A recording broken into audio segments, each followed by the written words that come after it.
Hello students, today we will discuss about our next topic. As we all know, we have already discussed four of our chemical reaction: combination reaction, decomposition reaction, displacement reactions and double displacement reaction.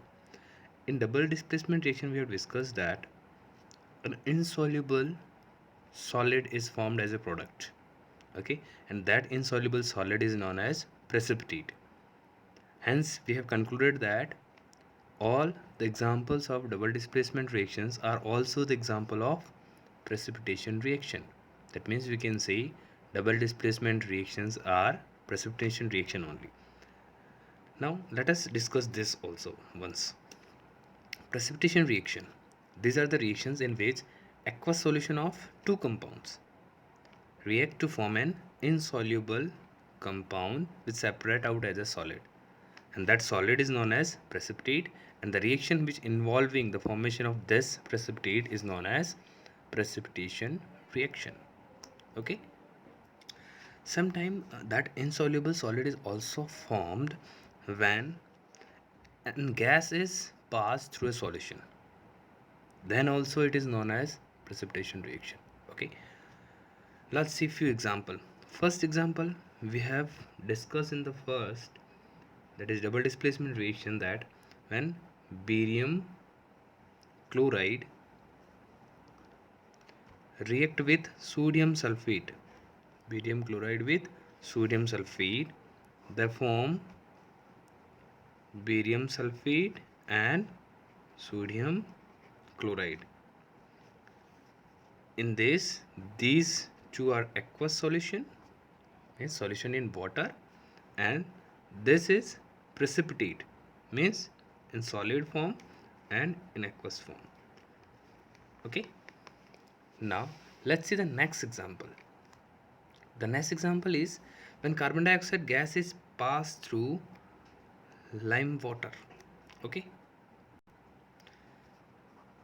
lime water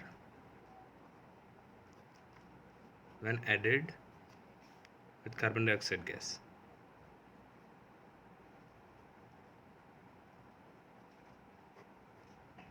it will form calcium carbonate and water. Okay, let's see the reaction.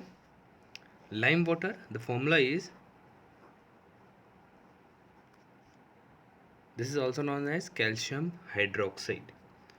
Aqueous form, when CO2 gas is passed through this solution, CO2 gas is passed through this solution, then what we will obtain? We will obtain calcium carbonate and water. Okay, this is the reaction, and this calcium carbonate will be in the form of solid. Okay, it will form a solid form which is settled at the bottom, insoluble solid. So this is precipitate. Okay, what we are doing, it is precipitate. Okay, we are taking one test tube in which we have taken calcium hydroxide. When we pass CO2 through this, when we pass CO2 through this solution, an insoluble solid will form. Okay, which is, we can also say, milky suspension, milky color, milky suspension. Okay, now after this, again, when this CO2 is continuously passed through this solution, means we have this solution and we are continuously passing carbon dioxide gas through this. So the next result is, we'll obtain this. It is known as calcium bicarbonate. It is known as calcium bicarbonate, which is soluble. Okay, calcium bicarbonate or calcium hydrogen carbonate, They both are same, calcium bicarbonate, or it is also known as calcium hydrogen carbonate. Okay, so what is the reaction?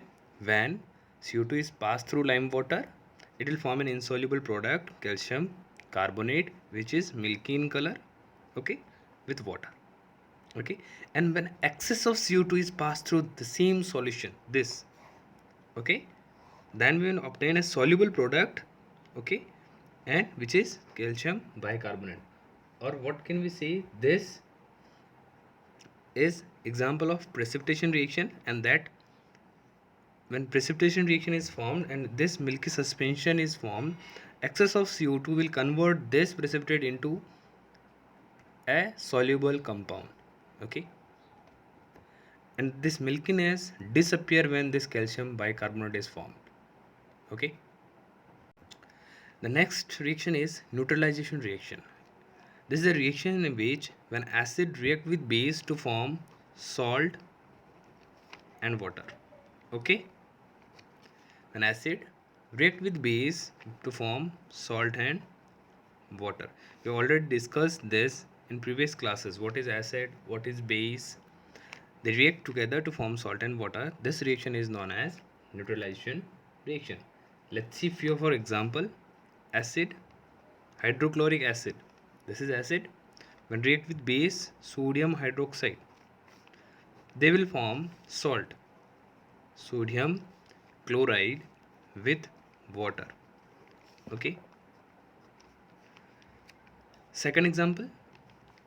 Second example we can say H2SO4 sulfuric acid react with sodium hydroxide.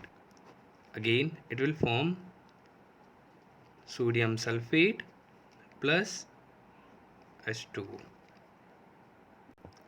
These were the basic example for neutralization reaction. Okay, we can add one more example into it. When HCl with potassium hydroxide, hydrochloric acid with potassium hydroxide, they will form potassium chloride with water. Okay, again this is an example of neutralization reaction. Now the next is oxidation reaction and reduction reaction. Okay, now first we will see the oxidation, definition of oxidation reaction, then definition of reduction reaction. Oxidation reaction, it is the process that involve two things. First is gain of oxygen, and second loss of hydrogen. Okay, that means we can define oxidation in two steps. First is any reaction where the gain of oxygen take place is an oxidation, and any reaction where loss of hydrogen is taken place, that is oxidation. Okay, then reduction is just reverse process of this oxidation, process that involves, what can we say? First is gain of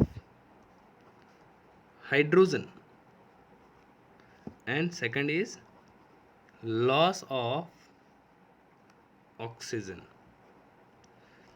In oxidation, gain of oxygen; in reduction, gain of hydrogen. In oxidation, loss of hydrogen; in reduction, loss of oxygen. We have to remember these things. Let's see an example of oxidation and reduction reaction. First is oxidation of copper to copper oxide and reductions of copper oxide to copper. We have to see this. Okay, first copper.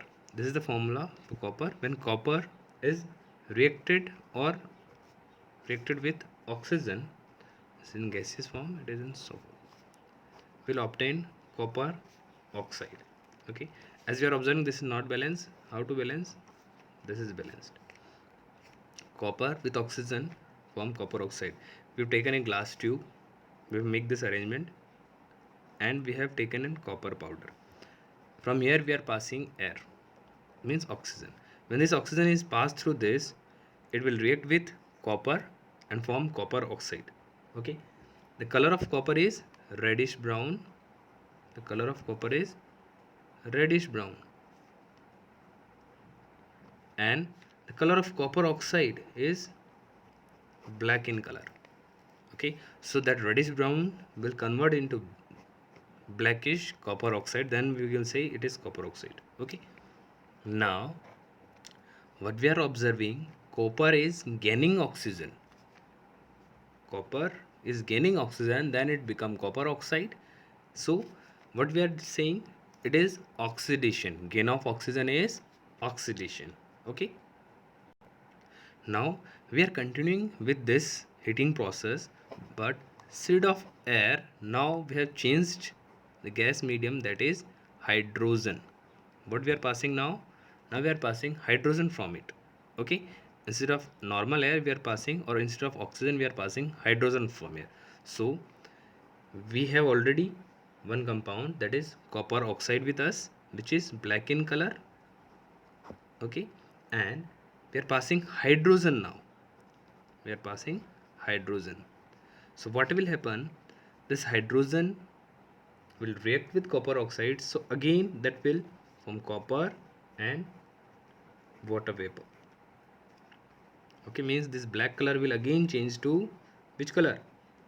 It will change to reddish brown color. Okay, and this is water vapor. So what we have done, first thing, oxidation, copper with oxygen, that form copper oxide. This is oxidation. Now in this, see in this reaction, this is copper oxide and it form copper. What we are observing, it is losing this oxygen. Okay, so loss of oxygen is an reduction process. Okay, and what we are, second term, hydrogen, it is gaining oxygen and become water vapor. So this is oxidation. Okay, gain of hydrogen is oxidation and loss of oxygen is reduction. If we see one by one, copper oxide have changed to copper, means it has lost oxygen, and second, hydrogen changed to water, it has gained oxygen. So loss of oxygen, gain of oxygen. You can say this, loss of oxygen is reduction and gain of oxygen is oxidation. Okay, clear?